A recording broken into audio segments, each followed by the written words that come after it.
میرے آقا علیہ السلام کے دیوانوں، تو جاتے جاتے ایک بات بس آپ کو عرض کروں، شراب سے بچو۔ شراب تباہی کے دہانے پر لے جائے گی۔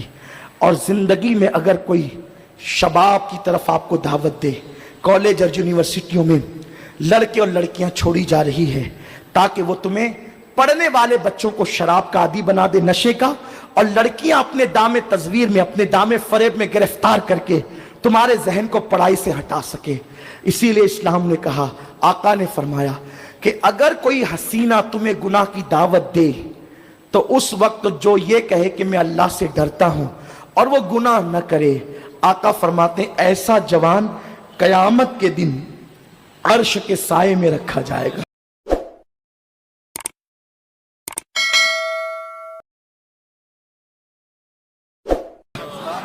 اور ایک حدیث پڑھ کر اپنی گفتگو کو تمام کروں۔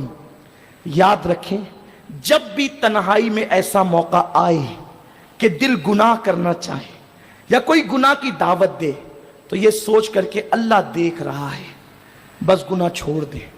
اگر چھوڑ دیا وہ دن ہمارے لیے نجات کا دن ہوگا۔ اس لیے کہ آج نوجوان نیکیوں کی طرف رغبت کرتے ہیں، ایک حد تک نماز بھی پڑھتے ہیں، روزے کی بھی پابندی کرتے ہیں، محفلوں میں بھی آتے ہیں۔ حد تو یہ ہے کہ جو بیچارے ادھر نہیں جاتے وہی ہم لوگوں کے اجتماع میں آتے ہیں۔ کاش کہ اللہ ان لوگوں کے کان تک یہ بات پہنچا دے جو لوگ ادھر جاتے ہیں۔ یہ میری قوم کے جوان ادھر جانے والے نہیں ہیں، اور انشاءاللہ یہی ہمارا سرمایہ ہے، یہی نوجوان ہمارا سرمایہ ہے۔ اور ڈاکٹر اقبال نے تو یہی پیغام دیا نا، مجھے محبت ان جوانوں سے ہے ستاروں پہ جو ڈالتے ہیں کمن۔ جوان وہی ہے جو قوم کے لیے کچھ کرتے ہیں، ورنہ جو عیاشیوں میں پڑے ہیں انہیں جوان کہلانے کا کوئی حق ہی نہیں۔ وہ بزدل ہے، بزدل نامرد ہے وہ لوگ جو لوگوں پہ بوجھ بنتے ہیں۔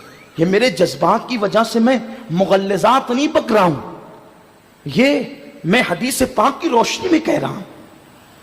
جو عیاشیوں میں ڈوب گئے وہ حوصلہ مند لوگ نہیں ہیں، وہ ہمت کرنے والے لوگ نہیں ہیں۔ جوان کون ہے؟ نہیں تیرا نشیمن اصل سلطانی کے گنبد پر، تو شاہی ہے بسیرا کر پہاڑوں کی چٹانوں میں۔ عقابی روح جب بیدار ہوتی ہے جوانوں میں، نظر آتی ہے ان کو اپنی منزل آسمانوں میں۔ ڈاکٹر اقبال کہتے ہیں مسلم نوجوان شاہین کی طرح ہے، جس کو آپ ایگل کہتے ہیں۔ اس کی خصوصیت کیا ہے؟ یہ کبھی کسی کا مارا ہوا شکار نہیں کھاتا، اتنا باغیرت ہوتا ہے یہ شاہین۔ ڈاکٹر اقبال کی شاعری کا مرکز ہے یہ، جو انہوں نے جوانوں کو مثل شاہین قرار دیا ہے، ایگل۔ ڈاکٹر صاحب کہتے ہیں کہ وہ کسی کا مارا ہوا شکار نہیں کھاتا، یعنی وہ کسی پر بوجھ نہیں بنتا، کسی پہ ڈیپینڈ نہیں کرتا۔ پتا چلا نوجوانوں کو حوصلہ شاہین کی طرح ہونا چاہیے۔ کیسے؟ کہ وہ کسی پہ ڈیپینڈ نہ کریں، خود اپنی دنیا بنائے، خود اپنا آشیانہ بنائے، خود اپنے لیے ترقی کی راہیں قائم کریں۔ اور دوسری چیز شاہین کی یہ ہے کہ وہ بہت اونچا اڑتا ہے، لیکن بہت اونچا اڑ کر بھی وہ زمین کے ذرے ذرے پر نظر رکھتا ہے، حالات پر اس کی نظر ہوتی ہے۔ تیسری بات یہ، وہ پوری زندگی کبھی گھونسلہ نہیں بناتا، بہت بہادری سے وہ زندگی گزارتا ہے، بغیر گھونسلے کو وہ زندگی گزارتا ہے۔ اس کے توکل کا عالم یہ ہے۔ اس کا مطلب یہ ہے کہ مسلم نوجوان یہ جو اڈے بنا رکھے ہیں نا، رات میں 2-2 3-3 بجے تک بیٹھ کر غیبت کے، چگلی کے، کیرم کے، تاش کے پتوں کے، کھیل کود کے، ان کو بند کرو۔ ہماری زندگی کا مقصد بڑا قیمتی ہے، اپنے لیے مت جیو، اپنی قوم کے لیے جیو۔ جو لوگ قوم کے لیے جیتے ہیں ان کی قوم، ان کا نام تاریخ میں سنہری حرفوں سے لکھتی ہے۔ صلاح الدین ایوبی کون تھا؟ ایک جوان ہی تو تھا۔ یہ حضور غوث پاک کے مریدوں میں ہے۔ غوث پاک کے کتنے مریدوں کا نام ساری دنیا بھول چکی ہے، لیکن صلاح الدین ایوبی کا نام لوگ یاد کرتے ہیں، اور اس اعتبار سے یاد کرتے ہیں کہ اس شخص نے بیت المقدس پر اسلام کا پرچم لہرایا۔ طارق بن زیاد کا نام اس لیے لوگوں کو یاد ہے، ورنہ طارق کا خاندان کون ہے؟ طارق کا خاندان بربر قوم ہے جس کے ظلم کی پرانی داستانیں تاریخ میں موجود ہیں، لیکن جب اسلام کی دولت ملی تو طارق ابن زیاد نے اندلس کی سرزمین پر اسلام کا پرچم لہرایا۔ خالد ابن ولید کون ہے؟ خالد بن ولید کون ہے؟ اگر میں حضرت خالد ابن ولید پہ گفتگو کروں تو آپ کو حیرت ہوگی۔ بس ایک بات آپ کو بتاتا ہوں، اسلام لانے سے پہلے